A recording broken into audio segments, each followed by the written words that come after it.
Santa Bilbauriona Beizati bat Candidanias جسده محروق سراج عبد الله صار محمد حسوني Agapita iturralde zuloaga eta Maria iturralde zuloaga Gernika Abdullah Ramadan Abu Ghassan مريم تفاصيل موسى في غزة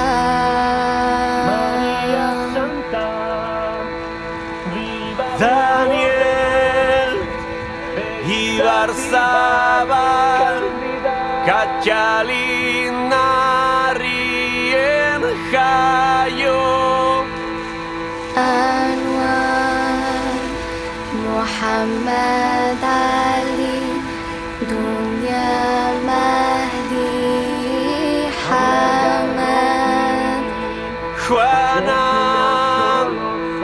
Beotegi Bilbao Jacinta Gandiaga محمد فرج الله سامي محمد وآل الخياط Guernica في غزة Guernica في Gaza Heriotza eta suntsipena dira nagusi Gazan eta jada Palestinako txoko askotan. Gaurdaino, Israeleko gobernuak bere armadaren bidez 30.000 pertsona inguru hil ditu. Milaka pertsona zauritu, leku aldatu eta okupazioaren ondorioz, ura, janaria, erregaia, medikuntzarako hornidura falta eta deshidratazio larriaren ondorioz hiltzen ari dira. Israelgo soldaduek herriak auzoak azpiegitura asko suntsitu eta hondakin bihurtu ditu.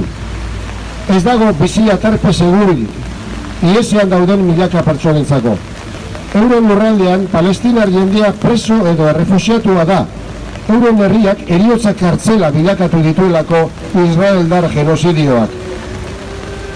Israelgo ekintza genozidak ez dira egun hauetara mugatzen baina prozesu honetan 35 urteko apartheidak Nakba, suntzidura, heriotza eta herria oso baten ukazioa definitzen joan da. Historikoki egiaztatutako gertakari horien aurrean gogoratu behar da Israelek etengabe urratu dituela nazio batuen ebazpenak. Azken hilabetetako izugarrikariaren mugak ordea, Israelgo okupazio militarraren estrategia politikoa erakutsi digu. Palestinar herriaren suntzidura. Urriaren 7tik aurrera, Palestinar herriaren aurkako genozidioak ordea oso jarrera konprometituan utzi du nazioarteko komunitatea. Nazioarteko komunitateak nahiago izan du modu irmoan ez inplikatzea eta pasiboki onartzea herri palestinarraren aurka Israelgo estatua gauzatzen ari den okupazio militarra. Bere sorreratik, Gernika Palestina deialdi herritarraren helburua Euskal Herritik elkartasun erantzunik ahalik eta zeharkakoena eta bateratuena antolatzea izan da, oinarrizko 3 aldarrien gainean. Israeli sarraskiarekin amaitzeko exigitzea, nazioarteko komunitatearen implikaziorako interpelatzea eta palestinar herriaren eskubideen errespetua eskatzea. Zentzu honetan, ekimen ezberdinak burutu ditugu. Lehenik Donostiako kaleak betez, ondoren herriz herriko elkarretaratzeekin edo eta Gernikatik zabaldutako giza irudiaren bidez besteak beste. Egoeraren larritasuna ikusita, inoiz baino gehiago elkartasun ekimen aktiboak areagotzeko garaia dela deritzogu. Beste ben, agintari eta erakundeei exigitzen diegu Israel behartu dezatela Palestinan burutzen ari den operazio militarrak berehala eteteko.